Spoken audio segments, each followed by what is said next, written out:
मैं मुख्य रूप से अंतरिक्ष और वायुमंडल का विज्ञान पे कार्य करता हूँ मैं। तो मेरा जो प्रमुख उद्देश्य है, जो विज्ञान का जो प्रमुख उद्देश्य है, जैसा कि जानते हैं कि सभी कोई भी वैज्ञानिक कार्य का एक प्रमुख उद्देश्य रहता है समाज और उसमें जो हम लोग जो रहते हैं उनके लाइफ को सुगम करना। जैसे कि आप सभी जानते हैं कि हमारे सामने बहुत सारी जटिल समस्याएं हैं, जैसे कि जलवायु परिवर्तन एक बहुत बड़ी समस्या है, प्रदूषण एक बहुत बड़ी समस्या है।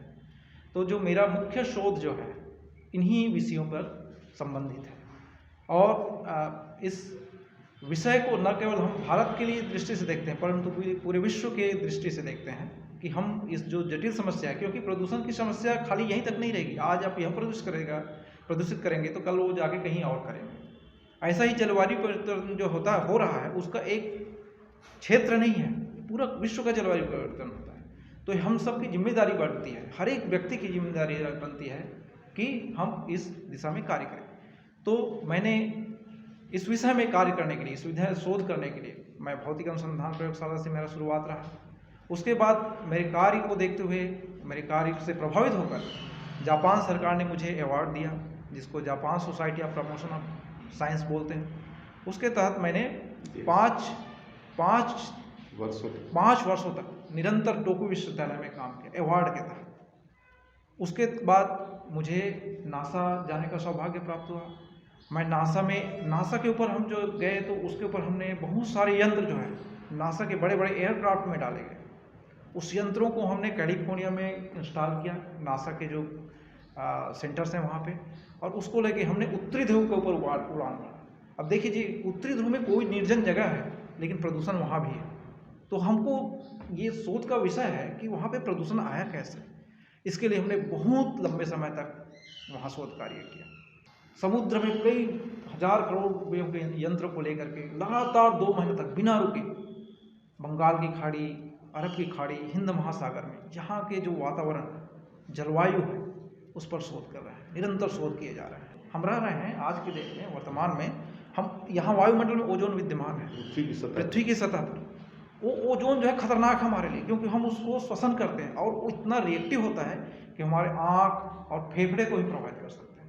तो एक विषय है कि ये ओजोन आया है कहाँ से। ऐसा दुनिया में कोई उत्सर्जित स्रोत नहीं है जो कि ओजोन दे। ओजोन जो है निकलता तो नहीं है किसी से, लेकिन वायुमंडल में भी रसायन होता है, वायुमंडल में भी केमिस्ट्री हो रही है। तो 2 अलग अलग अवयव मिल गए, जैसे कार्बन डाइऑक्साइड मिल गया और नाइट्रोजन ऑक्साइड मिल गया, वो आपस में क्रिया कर लिए, वो ओजोन बना दिया, है ना।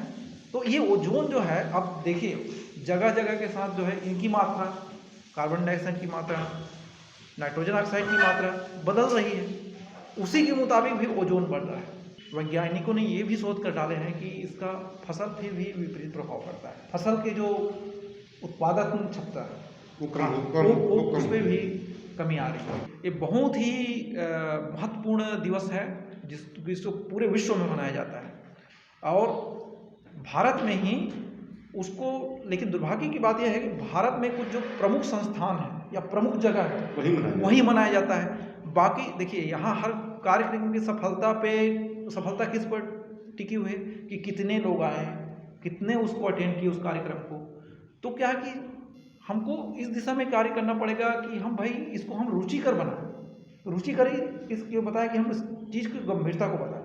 और इसको मेरे ख्याल से खासतौर पे हमारे छात्र हैं, खासतौर पे जो कॉलेज के छात्र हैं, वहाँ जाके मैं तो ये कहना चाहूँगी कि जैसे कोई यूनिवर्सिटी मनाते हैं या कोई बड़े बड़े संस्थान मनाते हैं ओजोन विश्व ओजोन दिवस, ये जो है हर एक कॉलेज में मनाना चाहिए। देखिए, आदमी का जो सफलता जो है वो बहुत मायने रखता है कि सफलता क्या मानते हैं आप। सफलता उसको मेरे मुताबिक सफलता वो है कि आप सृजनात्मक कार्यों में लगे रहें।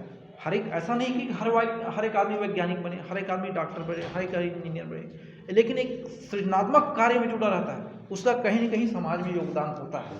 तो उससे जो छात्र हैं, मैं तो चाहूँगा कि आप विज्ञान में पढ़ें, आप बेसिक कॉन्सेप्ट अपना क्लियर करें, ताम झाम में ना जाएं, ज़्यादा एक्सपोजर के चक्कर में ये क्लास ना करें ना वो क्लास करें। आप बेसिक पे ध्यान दो, मूल पे ध्यान दो,